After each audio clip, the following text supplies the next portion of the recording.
Hello there. Welcome back to the second part of my Hexagrams process video.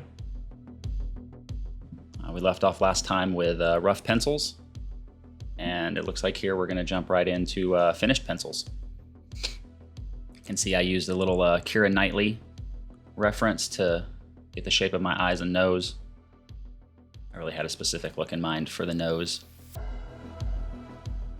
I wanted it to be sort of racially ambiguous, but also very symmetrical and very strong.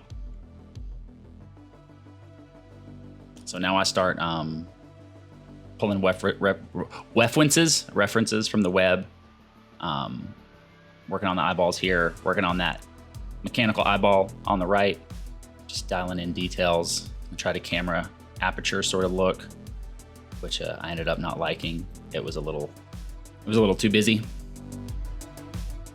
And here I'm just kind of playing around. I have the base pencils to work off of, so I can be really loose in what I do and try different things, including different hair. I'll end up replacing this hair completely along the way. So I also wanted her to have, on top of the sort of cyberpunk upgrades and scars, I also wanted her to have some really stylish jewelry and just an overall sort of high fashion cyberpunk gothic synthwave kind of look. Diving into the details here, working on her clothes. I end up changing her clothes completely as well. One thing I've noticed recently in my work is I've given myself permission to redraw things multiple times instead of trying to be happy with or correct the first pass on things. I will often draw something and then completely turn the layers off and just draw it again and see what happens. And a lot of times it comes out better than that first round.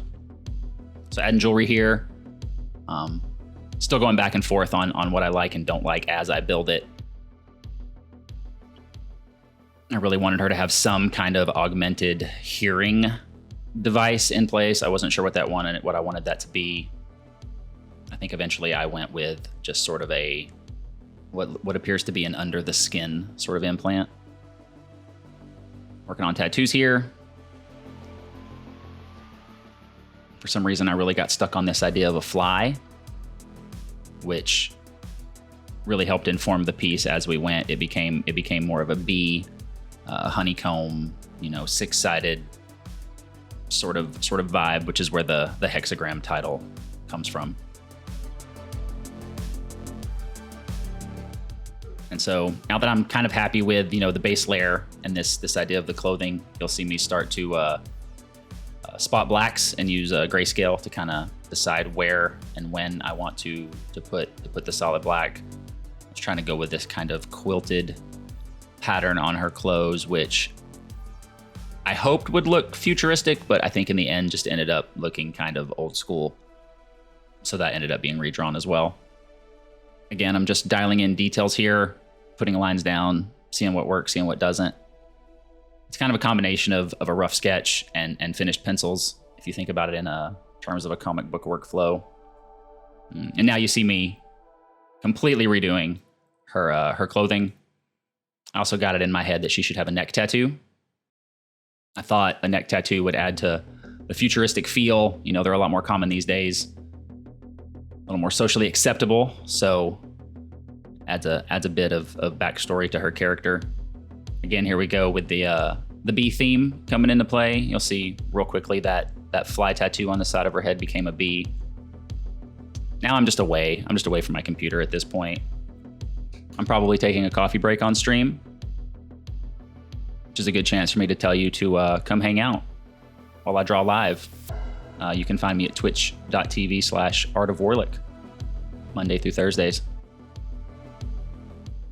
Link in the description. So now you see the hexagon pattern starting to appear. This is kind of where the theme solidified itself. Between the bee, the honeycomb, the color scheme that I was starting to build in my head, I feel like the theme really came together here. Getting into the home stretch on on the big areas here, sort of finalize the shirt she's wearing. Just kind of made it an asymmetrical thing. That's real descriptive, I know, right? Thing. This is why I'm an artist and not a writer, guys. So now we're kind of in the home stretch on this section. I was winding down the stream at this point. I was pretty happy with the base I had. I knew I was going to have to do some redrawing on it the next day, because that's always kind of how my process goes. So here I'm spotting blacks. I'm just kind of getting an idea of how I'm going to ink this thing, and wrapping up all the little details. I added a piercing to the bridge of her nose, which I thought looked really good. Just kind of added a bit of flair to it. I really like facial piercings. I don't have any myself because I don't heal well, but I love the aesthetic of them. That's why I have tattoos instead, because my tattoos actually heal. Oh, and then we start working on the background. Boy, I must have had 3 or 4 backgrounds that I created and scrapped for this. Just trying to get that vibe that I wanted. You can see I tried some spirals. I tried some geometric patterns. Here I was kind of going for like a horned goddess look, but with a biomechanical, background. All of this got replaced down the road, which you will see in the next video when I upload that in a week or 2.